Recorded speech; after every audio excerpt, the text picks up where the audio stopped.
L'Iran prépare une riposte complexe contre Israël avec des missiles plus puissants. C'est ce que rapporte le Wall Street Journal. Téhéran qui pourrait attendre la fin des élections américaines toutefois pour frapper. Pour en parler, nous sommes avec Raphaël Jérusalemi, analyste de défense sur i24 News. Bonjour Raphaël.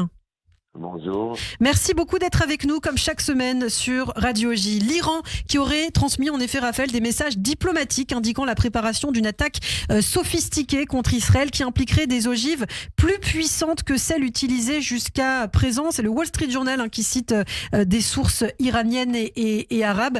Quelle crédibilité vous donnez, vous apportez à cette information, Raphaël ? Alors, sur le terrain, pour l'instant, on ne constate pas de préparatifs qui confirmeraient ces dires des Iraniens. Il y a eu quelques tentatives de faire passer des missiles vers l'Irak pour les milices chiites pro-iraniennes qui sont en Irak. Le gouvernement irakien se montre extrêmement frileux par rapport à cette initiative iranienne et voudrait éviter, évidemment, de devenir la cible d'une attaque israélienne et donc essaye de calmer le jeu du côté irakien. Du côté iranien, on a laissé aussi entendre que s'il y avait une sorte de cessez-le-feu au Liban avec le Hezbollah, ça calmerait peut-être les choses. Donc il y a ici des messages un peu contradictoires qui sortent de Téhéran. Ceci étant dit, tout est possible avec les Iraniens qui jouent avec les nerfs des Israéliens en attendant qui sont obligés, les Israéliens, de maintenir un état d'alerte extrêmement élevé, ce qui est fatigant évidemment pour nos troupes, surtout pour la défense antiaérienne. D'un autre côté, ça serait pratiquement suicidaire de la part des Iraniens d'attaquer Israël, dans la mesure où ils n'ont plus de défense antiaérienne comme avant, où ils n'ont plus l'appui de proxy comme le Hamas ou le Hezbollah pour faire diversion, et où surtout il y a une présence militaire américaine massive dans la région, avec des messages extrêmement clairs de Washington à l'égard de Téhéran, si jamais ils osaient attaquer Israël. Alors après, ce qui intrigue, c'est justement le fait qu'ils disent qu'ils ont des missiles plus puissants. L'arsenal déployé dépasserait les missiles et drones habituels. C'est ce qu'on a pu lire dans le Wall Street Journal. Est-ce que ça, c'est quelque chose de crédible ? Est-ce qu'on connaît justement peut-être la teneur, l'ampleur de ces armes que possède le régime de la République islamique ? Oui, ça c'est crédible avec une dose habituelle d'exagération chez les Iraniens. Lorsqu'ils parlent de leurs nouveaux armements, ils exagèrent la portée, ils exagèrent la puissance. Mais dans l'ensemble, cette menace balistique et de missiles de croisière existe, elle est bien réelle. C'est d'ailleurs la menace la plus urgente avant même le nucléaire.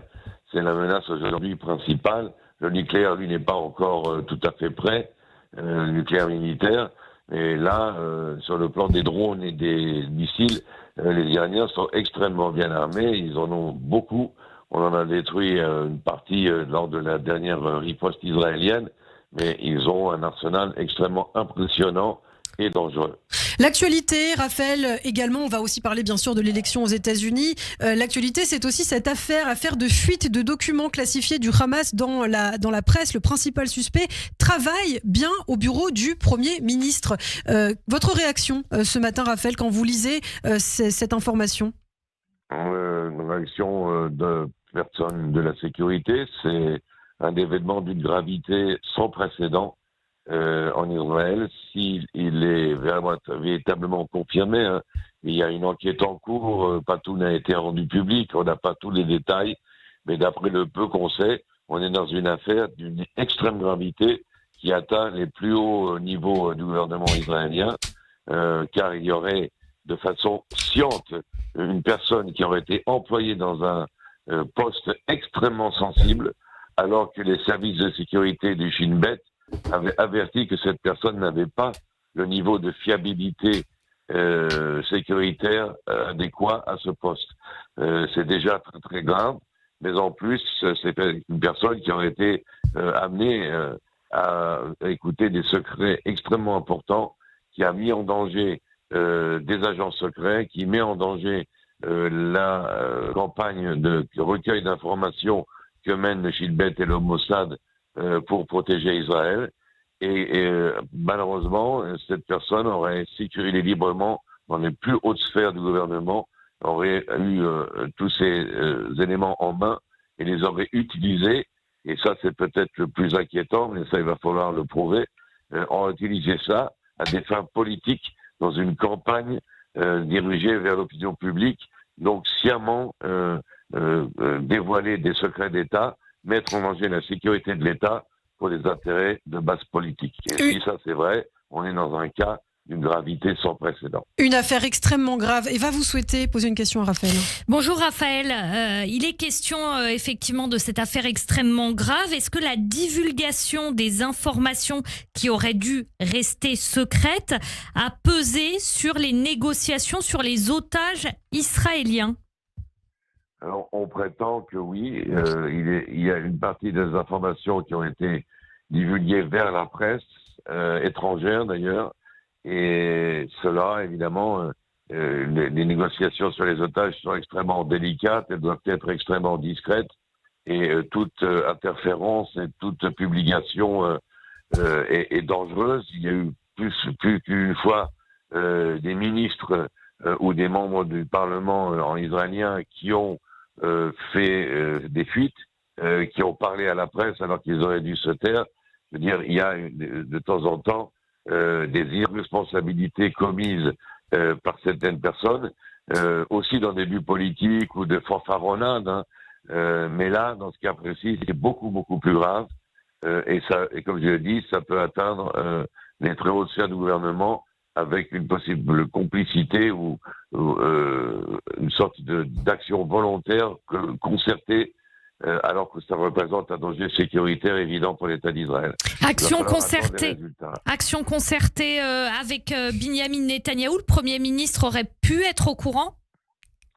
Oui, mais la question ne se pose pas. On a très bien expliqué sur le plan structurel, fonctionnel, que le Premier ministre était au courant ou non. Il est responsable. Il est responsable de ce qui se passe dans son cabinet.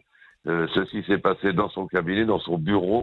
Le personnage était donc très très proche du Premier ministre, et là il y a évidemment un problème grave, mais bon, je pense que Benjamin Netanyahou n'en est pas à son premier procès, il fera juste un procès en plus.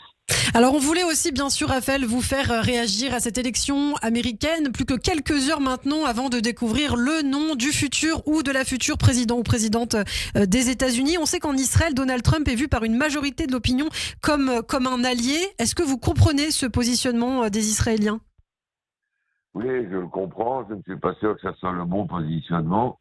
Il y a une méfiance à l'égard de Kamala Harris dans la mesure où elle était quand même très proche du président Obama, lequel était un ennemi d'Israël. Donc il a quand même été, mais on peut dire la même chose de Joe Biden, qui était le vice-président d'Obama et qui s'avère un grand ami d'Israël.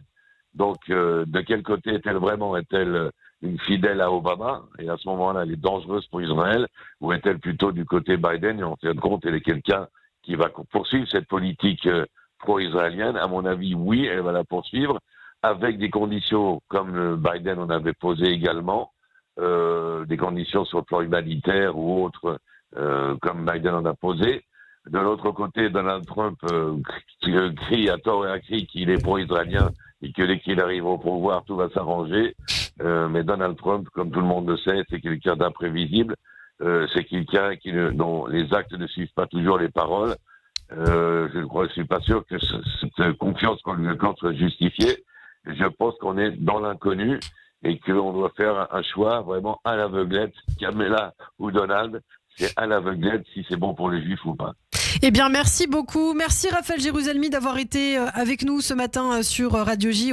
On suivra évidemment cette élection dès mercredi matin. On aura tous les résultats et nos invités, une édition spéciale à suivre sur Radio J. Merci beaucoup Raphaël et je vous dis à la semaine prochaine.